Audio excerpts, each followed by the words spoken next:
Hi guys, in this lecture I'm going to explain how to use the command ellipse.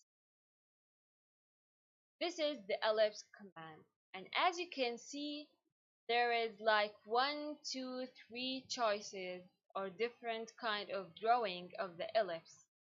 So let's start with the first one, the center. As you can see in this command bar, they tell you to specify the center of the ellipse. So just pick any point in the workspace, and now they tell you to specify the end point of axis. So the end point, I want it to be like here, or you can type what?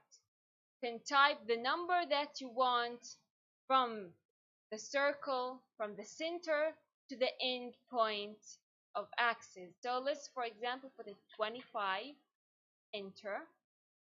And now they tell you to specify the distance to the other axis. So let's put it in the other axis for 10, enter, and there you go. This is the ellipse using the command center.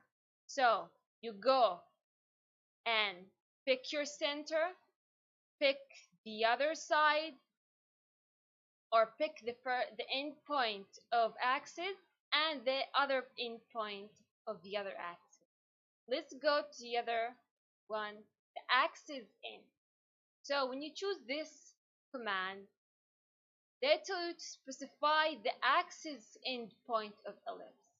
So you go to the end point, then they tell you to specify the other end point of axis.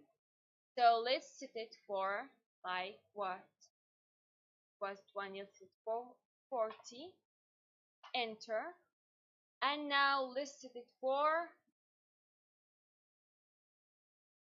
what?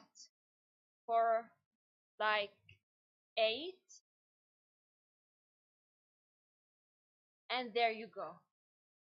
So the difference between the first one and the second one, in this one you go specify the center and then this end point and then this point, but in the axis end you go select these end points of the axis and then the other end point. Okay, and that's it for the ellipse command.